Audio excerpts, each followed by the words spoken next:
Hi everyone, আরও একটা cinema যেটা হচ্ছে অনেক পুরনো এবং অনেক পুরনো, সেই পুরনোর ফাইনালি একটা সিকুয়েল এলো এবং এটার পার্ট 2 এলো বলতে পারেন। তো সিনেমাটা হচ্ছে মোটামুটি 1996 সালে, এবং আমাদের যারা বয়সের আছেন মোটামুটি তারা খুব কম মানুষই আছেন যারা এই সিনেমাটা দেখেনি। যেমনটা ম্যাক্সে বা এতে প্রায় প্রতিনিয়ত সিনেমাটা আসতো, সেটা হচ্ছে কামাল হোসেনের হিন্দুস্তানি বলে একটা সিনেমা ছিল।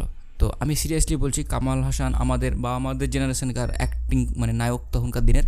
তো তার অভিনয় তো আমি সিনেমা সাধারণত দেখিনি, কিন্তু তার আপনাকে আরেকটা কথা বলি, যারা কামাল হোসেনকে চেনেন না তাদেরকে বলি, রিসেন্টলি তার একটা মুক্তি সিনেমা পেয়েছিল যেটার নাম হচ্ছে বিক্রম।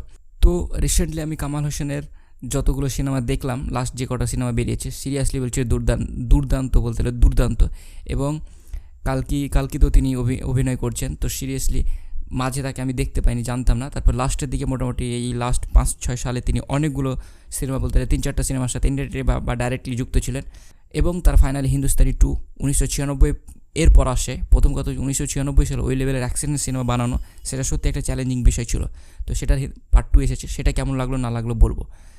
প্রথম যেটা আপনি এর পজিটিভ দিক সেটা হচ্ছে যে কামাল হাসানের সত্যি এনার্জি, মানে ওনার বয়স, আপনি ওনার যে মেয়ে আছে শ্রুতি হাসান, তার বয়স মোটামুটি 38-40 মোটামুটি হতে চললো। তো তার বাবা, আপনি আইডিয়া করতে পারছেন যে এই বয়সে এসে তেনার এই লেভেলের এনার্জি এবং অ্যাকশন, সেটা দুর্দান্ত। দ্বিতীয় পজিটিভ দিক হচ্ছে এখানে হিউজ বাজেট খরচ করা হয়েছে, হিউজ বাজেট খরচ হয়েছে। সেটা আপনারা ভিলেনের এন্ট্রি সিন হোক বা ওভারঅল যে সিনগুলো আছে সেই সমস্ত সিনগুলো দেখলে আপনারা বুঝতে পারবেন। তো সত্যিকার অর্থে এটা দুর্দান্ত একটা জিনিস, দুর্দান্ত খেটেছেন। তৃতীয় পজিটিভ দিক বলি, অনেক দিন পর এসেছে, এটা অনেকটা জওয়ান টাইপের হবে। যে আমাদের ইন্ডিয়াতে এ ধরনের সিনেমা অনেকগুলো আমরা দেখেছি, তারপরেও বলবো যে আমাদের বর্তমান জেনারেশনে যে সমস্ত পলিটিক্যাল এজেন্ডা আছে, যেগুলো আমাদেরকে খুব মানে বড় বড় সমস্যার মধ্যে ফেলছে এবং একটা সময় বিশাল প্রবলেমের মধ্যে আমরা যেতে পারি, সেই সমস্ত জিনিসগুলোকে আমাদের হিন্দুস্তানি বলে কামাল হোসেন যে প্রধান চরিত্র আছেন তিনি এসে সমাধান করবেন, অনেকটা জওয়ান টাইপেরই।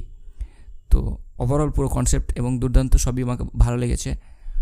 আর এই বয়সে এই সমস্ত জিনিস, এনার্জি, এই সমস্ত জিনিসগুলোকে এবং অনেক দিন পরে ধরনের সিনেমা দেখতে পাওয়ার ওভারঅল পুরো যে প্যাকেজ আছে সেটা দুর্দান্ত হয়েছে। এবং কামাল হোসেনের অ্যাক্টিং, অভিনয় সত্যি অসাধারণ। তো যারা দেখেননি ট্রেলারটা তারা ডেফিনেটলি দেখে ফেলুন। আর সিনেমাটা যখন আসবে তখন আপনাদেরকে ডেফিনেটলি রিভিউ দেওয়ার চেষ্টা করবো। টেক কেয়ার, বাই, ভালো থাকবেন।